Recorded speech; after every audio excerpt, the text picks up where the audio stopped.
하나님의 은혜를 여러 번 경험하고도 예수를 믿지 않고 살았던 한 남자가 있었습니다.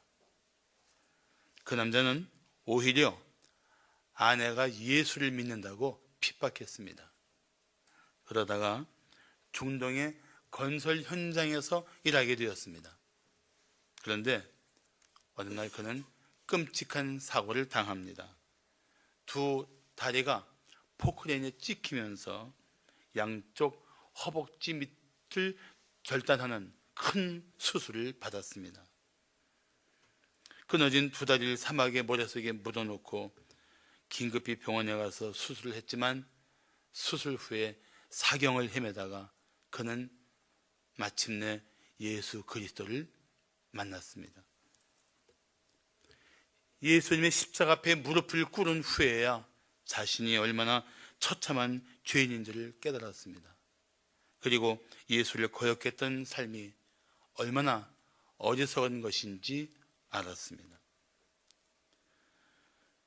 진심으로 회개한 그는 주님의 부르심을 받아 목사가 되었습니다. 그리고 하나님께 감사하며 쓴 그의 간증시는 복음성가 가사가 되었습니다. 우리 지구촌 찬송가 294장에 그 노래가 있습니다. 불 속이라도 들어가라는 찬송입니다. 혹시 들어보셨습니까? 들어보신 분 계세요? 대답조차 못하고 저를 쳐다보는 분들을 위해서 제가 한번 불러드릴까요?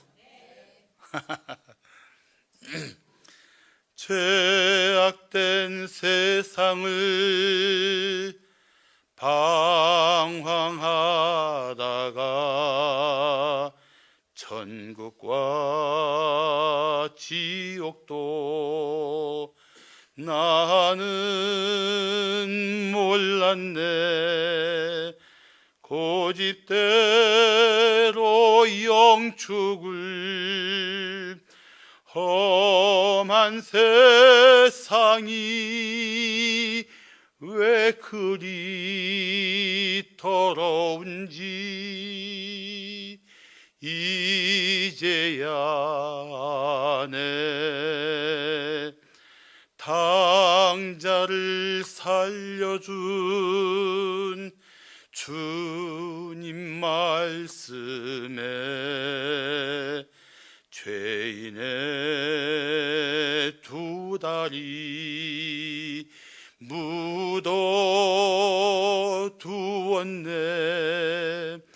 아들이여 일어나 내 손을 잡고 남은 몸 모든 영혼 바치라 하네.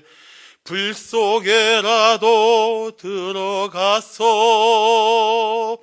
불 속에라도 들어가서 세상에 널리 전하리 주의 사랑을. 아멘. 이 찬송이에요. 아니 박수 치진 않는데 치지 않는데 치려면 크게 치시던가.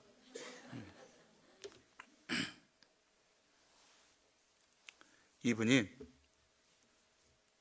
두 인공다리에 목발을 짚고 복음을 전하는 최수동 목사입니다.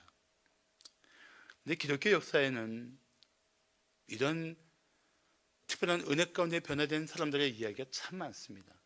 그런데 성경에 나온 대표적인 인물을 꼽으라면 우리는 오늘 본문에 나온 사울이라는 인물을 말할 수 있습니다. 그는 예수를 믿는 사람들을 죽이고 핍박했습니다. 하나님 앞에 무서운 형벌을 받아 마땅한 죄인입니다. 그렇지만 하나님은 그런 사람도 사랑하셨습니다. 그리고 그런 사람에게조차 전혀 생각지 못한 은혜를 베풀어 주셨습니다. 그 놀라운 은혜를 입은 후에 사울은 정말 새로운 사람이 되었습니다. 여러분, 정말 저는 이 사울의 이야기를 보면서 하나님은 전혀 바뀔 것 같지 않은 사람도 능히 바꿔주시는 하나님이심을 믿습니다. 당신을 고통스럽게 하는 사람이 있을지라도 그 사람도 하나님은 능히 바꿀 수 있습니다. 우리가 어떤 사람일지라도, 어떤 문제가 있는 인생일지라도 소망을 두어야 할 이유가 사람을 능히 바꾸시는 하나님께 있습니다. 혹시 핍박하는 남편이 있다면 이렇게 한번 생각하십시오. 이 사람이 얼마나 큰 은혜를 받으려고 이렇게 살고 있나. 그리고 마음속에 이렇게 생각하십시오. 아무리 그래도 반드시 예수를 믿을 때가 올 기다. 하나님이 당신을 만나 주실 거야. 하나님이 만나면, 하나님께서 그 마음을 새롭게 하면 어떤 사람도 변할 수 있습니다. 할렐루야. 자, 예수님이 죄인에게 은혜를 베풀어 주실 때 어떤 변화가 일어날까요? 첫째, 살아계신 주님을 경배하게 됩니다. 오늘 성경에서 사울이 회개한 것보다 사실 더 중요한 것, 더 주목할 것이 있습니다. 그렇게 잘못된 삶에 빠져서 정신없이 살고 있던 사울을 주님께서 먼저 찾아가 만나 주셨다는 것입니다. 우리는 우리 스스로 예수를 믿었다고 생각하는 잘못된 인식입니다. 우리가 죄에 빠져 살 때 주님이 나를 사랑하시고 나를 택하시고 나에게 찾아오신 것입니다. 죽어마땅한 죄인을 사랑하시고 구원하기 위해 내 삶의 자리로 주님이 다가오신 것입니다. 어느 누구도 하나님을 먼저 사랑한 사람이 없습니다. 혹시 예수님께 구원해달라고 부르짖은 사람이 있다 할지라도 그렇게 하도록 마음을 움직여 주신 분이 하나님이십니다. 그래서 우리는 이런 고백을 할 수밖에 없습니다. 내가 죄에서 구원받는 것은 전적인 하나님의 은혜라고 말입니다. 전적인 하나님의 은혜, 그 은혜로 우리는 구원을 받았습니다. 오늘 본문 3절과 4절을 보시면 사울이 길을 가다가 다메섹에 가까이 이르더니 호련히 하늘로부터 빛이 그를 둘러 비추는지라 땅에 엎드러져 들음에 소리가 있어요. 이르시되 사울아 사울아 네가 어찌하여 나를 박해하느냐.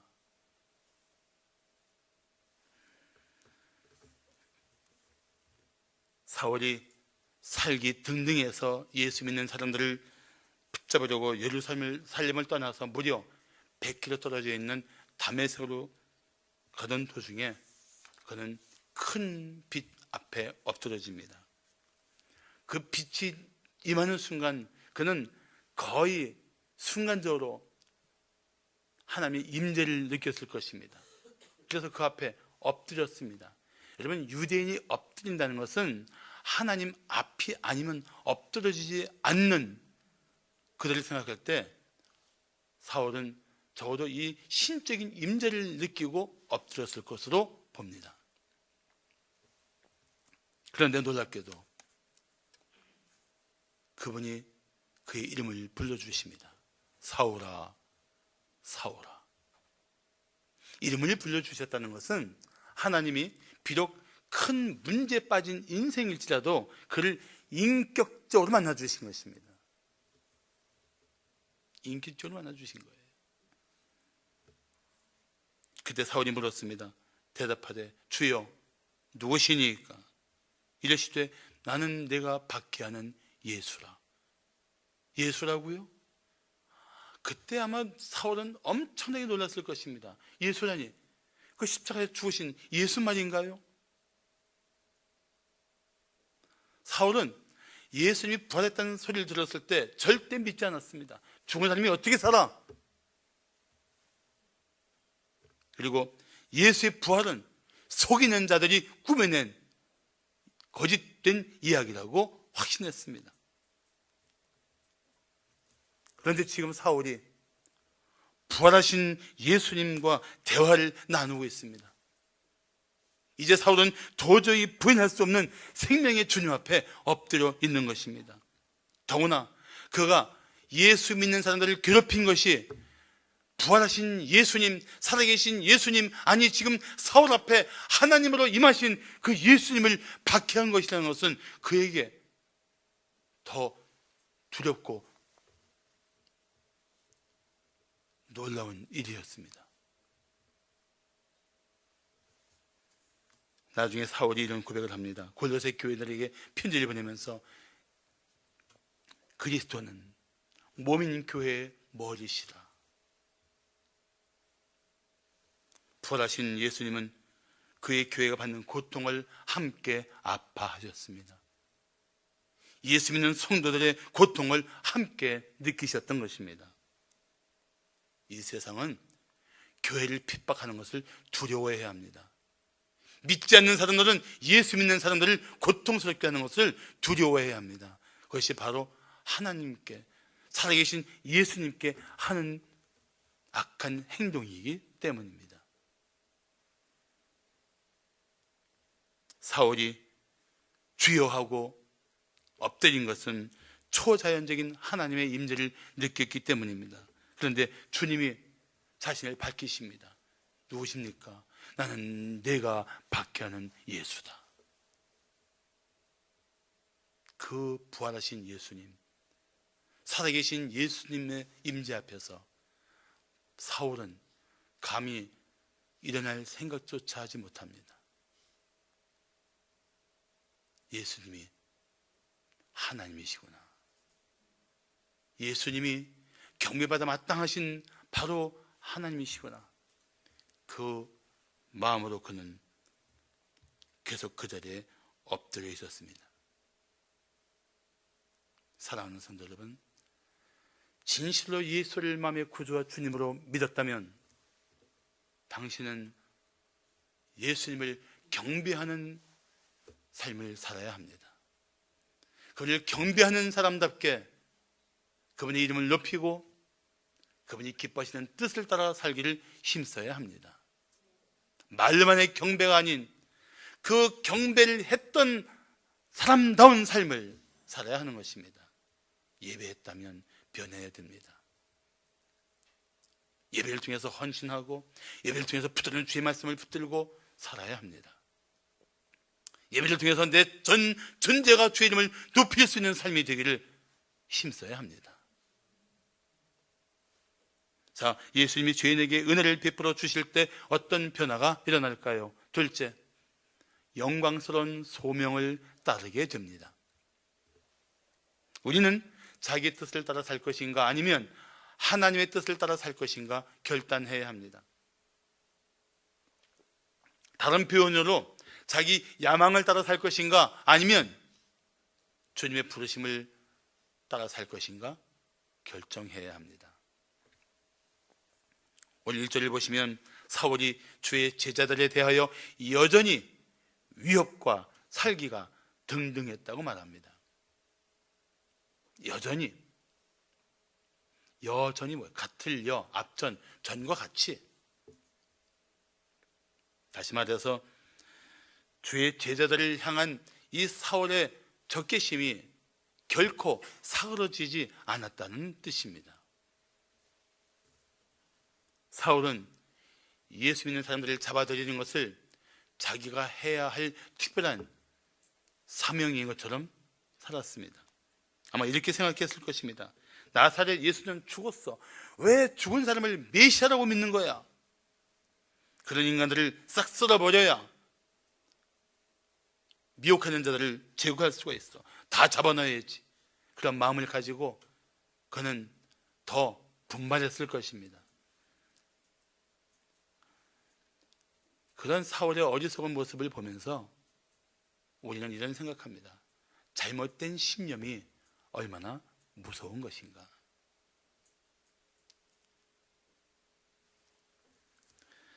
예수 없이 사는 것은 자신의 삶을 어둠 속에 방치하는 것과 같습니다. 그래서 20세기의 최고의 지성인이라고 일컫는 C.S. 루이스는 이런 말을 했습니다. 주님의 뜻을 떠나 사는 것은 방향을 잃고 헤매는 것과 같다. 이제 잘못된 신념에 빠진 사울은 다른 지역까지 가서 예수 믿는 제자들을 박해하려고 길을 씁니다. 오늘 2절에 보시면 사울은 다메섹 여러 회당에 가져갈 공문을 청하니 이는 만일 그 도를 따르는 사람을 만나면 남녀를 막론하고 결박하여 예루살렘으로 잡아오려 함이라고 말씀합니다. 그렇게 뜻을 가지고 다메섹으로 가다가 그는 큰 빛을 통해 예수님을 만난 것입니다. 그가 예수를 만난 순간 무슨 말을 했습니까? 같은 사건을 나중에 사도 바울이 간증처럼 고백하는데 그 중에 하나가 사도행전 26장입니다.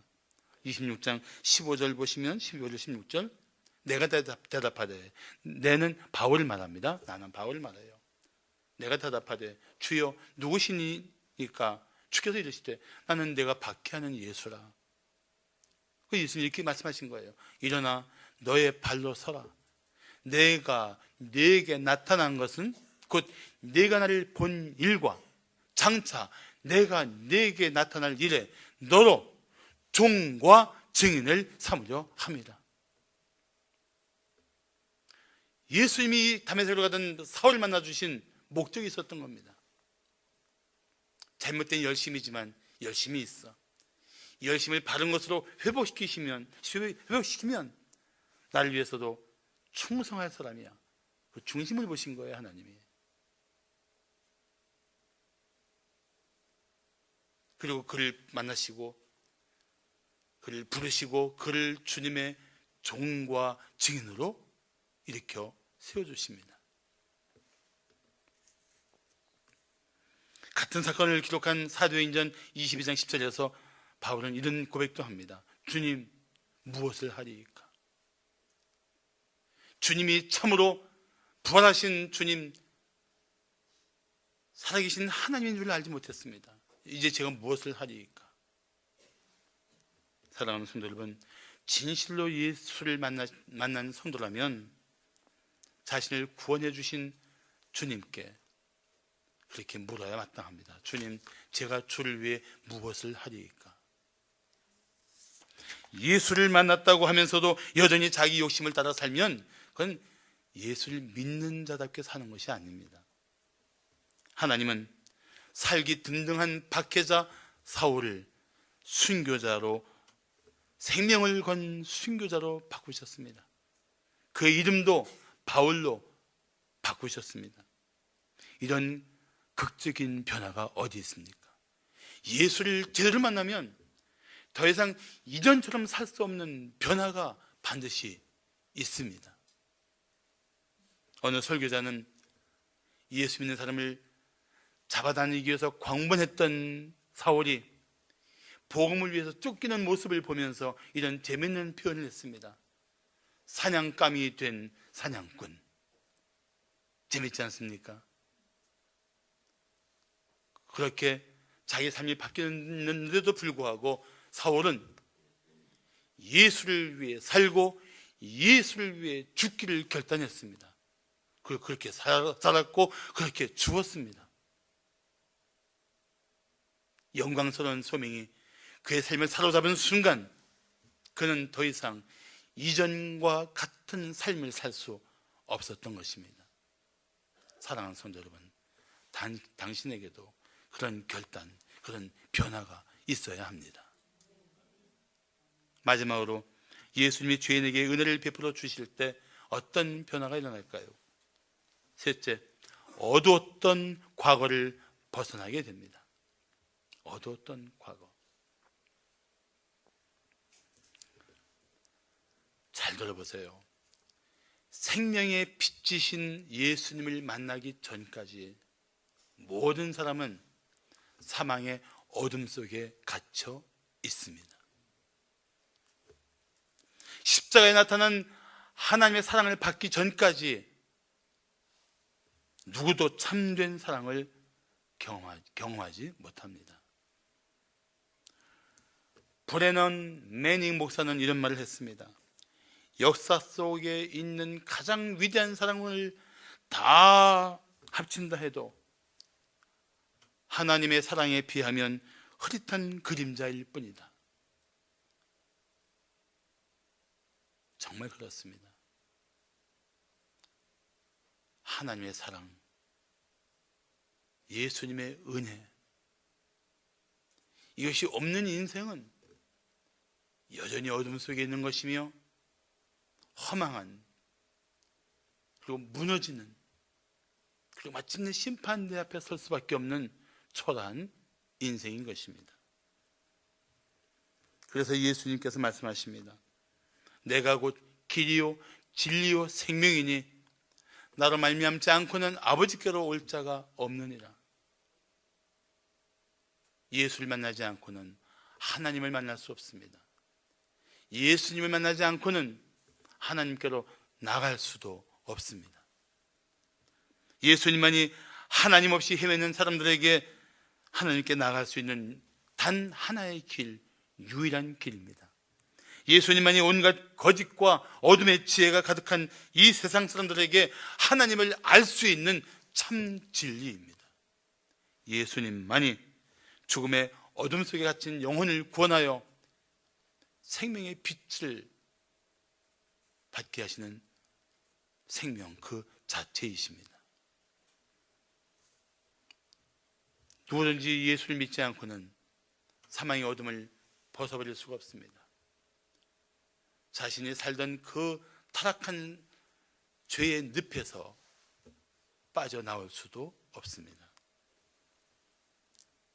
예수님만이, 오직 예수님만이, 오직 그 이름만이 구원의 이름이요 우리를 새롭게 하시는 은혜로운 이름인 것입니다. 자, 오늘 본문 6절을 말씀하기를 너는 일어나 시내로 들어가라. 다메섹 시내로 들어가라. 내가 행할 것을 내게 이를 자가 있느니라. 이 말씀을 보면 이 말씀을 받기 전까지는, 예수님 만나기 전까지는 사울은 자기 주도형 인물이었습니다. 자기가 판단하고 자기가 결정하고 자기가 살고 싶은 대로 살았던 것입니다. 그런데 이제 주님은 말씀하십니다. 그런 자기 중심적인 삶을 멈춰라. 이제부터는 너는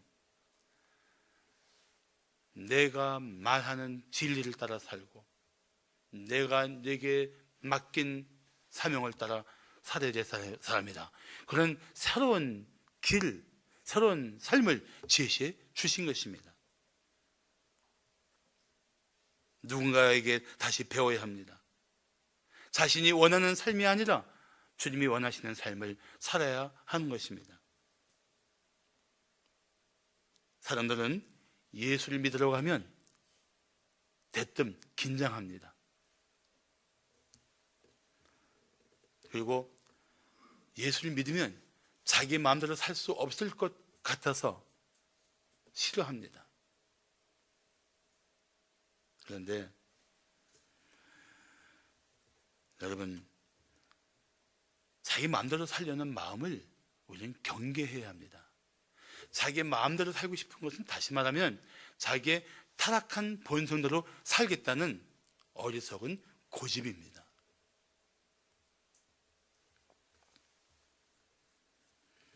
자기 마음대로 사는 것은 결국 더 깊은 죄의 늪에 빠지는 일이며 잠시 후에 생명이 끝나는 날 하나님의 준엄한 심판대 앞에 설 수밖에 없는 삶을 사는 것입니다.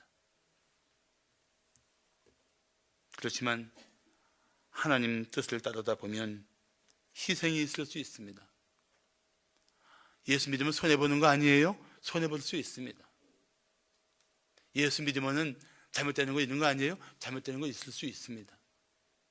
예수 믿다가 받는 희생, 예수 믿는 일로 받아야 할 수고, 예수 믿는 사람으로 살다 보면 세상에서 얻을 불이익이 있어도 그것과 비교할 수 없는 하나님의 영광스러운 보상이 있습니다.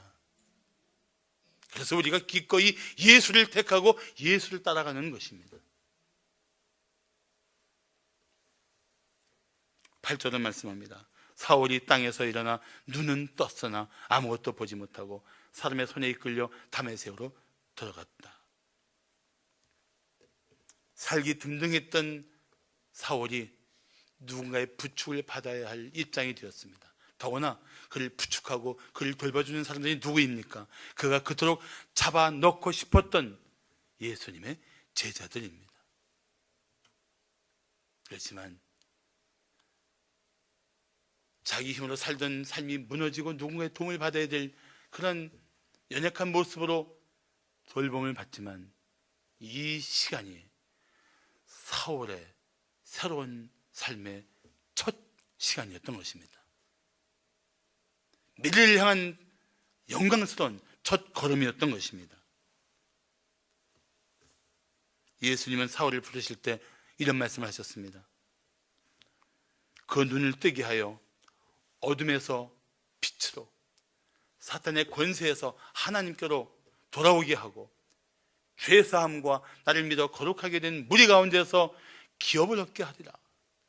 다시 말하면 예수를 믿으면 어둠에서 빛으로, 예수를 믿으면 사탄의 권세에서 하나님께로, 그리고 예수를 믿으면 그를 위해 예비하신 천국의 기업을 받을 것이라는 약속입니다.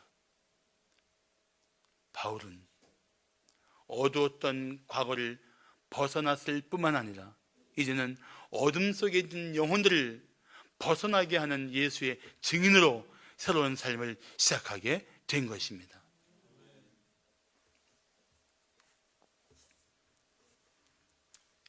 기억하십시오. 예수님은 어떤 죄에 빠져 있었던지 어떻게 살았던지 그것을 묻지 않습니다.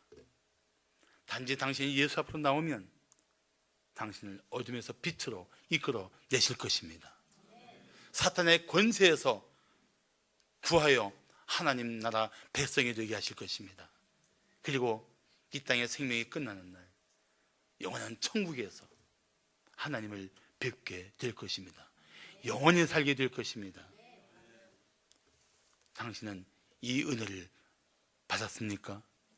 확신합니까? 이 은혜를 인하여 기뻐하며 감사하는 심령이 되어야 할 것입니다.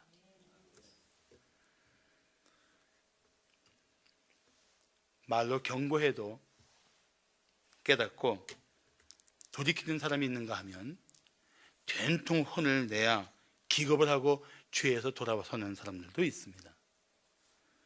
아기들이 불에 가까이 다가갈 때 부모가 뭐라고 말합니까? 아 뜨거워, 손대지 마라, 아 뜨거, 아 뜨. 그 부모의 경고를 듣고 돌아서면 안전한데 굳이 가서 꼭 만지는 고집스러운 아기들의 모습을 볼 때도 있습니다. 그럼 화상을 입고 뜨거워서 소리치며 웁니다. 그러나 그 삶을 통해서 불은 함부로 손대면 안 될 것이라는 인생의 교훈을 받습니다. 그리고 부모가 권면하는 말을 들을 줄 아는 것이 삶의 지혜라는 사실도 깨닫게 됩니다. 그런데 사실 영적인 원리도 똑같습니다. 우리가 살면서 해야 할 것과 하지 말아야 할 것들을 어떻게 우리가 지혜롭게 구별할 수 있을까요? 하나님 말씀을 따라 사는 것입니다. 하나님이 말씀하시는 것이 우리가 살아가는 데 최고의 지혜입니다. 어떤 사람은 작은 고난을 통해서 회개하지만 어떤 사람은 죽음의 목전까지 가서야 생명의 주님 품으로 돌아오는 경우도 있습니다. 참 강한 사람은 하나님이 강하게 다루시는 걸 볼 수가 있어요. 이렇게 하지 않으면 안 되겠다 싶을 때 하나님은 아주 특별한 방법으로 그를 다루시고 돌이켜 주십니다. 사울이 그런 사람입니다. 그는 자기의가 강했습니다. 그는 자기 학문에 대한 자부심도 강했습니다. 자기 혈통과 자기 종교적인 열심에 대한 그런 자만심도 비교할 수 없이 컸습니다. 그런데도 불구하고 그가 십자가에서 부활하신 예수를 만난 순간 그는 이전에 자랑하던 것들이 아무것도 아닌 것을 알고 이런 놀라운 고백을 합니다. 미쁘다 모든 사람이 받을 만한 이 말이요 그리스도 예수께서 죄인을 구원하시려고 세상에 임하셨다 하였도다. 죄인 중에 내가 괴순이라. 그러나 내가 긍휼을 입은 까닭은 예수 그리스도께서 내게 먼저 일체 오래 참으심을 보이사 후에 주를 믿어 영생 얻는 자들에게 본이 되게 하려 하심이라. 종교적인 열심으로는, 자기가 의로운 삶을 살고 있다는 이 자부심으로는 누구한테도 뒤지지 않는다고 생각했던 사울이 뭐라고 고백합니까? 내가 죄인 중에 괴수였구나. 그리고 이 말씀을 통해서 무슨 말씀을 지금 바울이 외치고 있는지 아십니까? 여러분 나를 보세요. 나 같은 죄인 중에 괴수도 하나님은 사랑하시고 용서해 주셨다면 당신을 하나님이 사랑하시고 구원하지 않겠습니까? 이 메시지예요. 어느 누구도 나 같은 것은 구원받을 자격이 없어. 어느 누구도 나 같은 것은 영원한 하나님의 진노를 받아 마땅해. 그 삶의 자리에 머물러 있지 말아야 합니다. 당신이 오늘 예수를 믿으면 당신은 구원받을 것입니다. 십자가에서 우리를 위해 죽으신 예수님, 우리를 위해 다시 살아나신 예수님, 그분을 믿으면 주님은 당신과 영원히 함께 하실 것입니다. 그리고 당신의 삶은 놀랍게 변해서 이제는 다른 이들에게 나를 변화시킨 예수님이 참으로 살아계신 예수님이라고 전할 수 있는 당당함이 생길 것입니다. 당신을 통해서 어둠 속에 있는 이웃들이 위대한 만남, 예수와의 만남을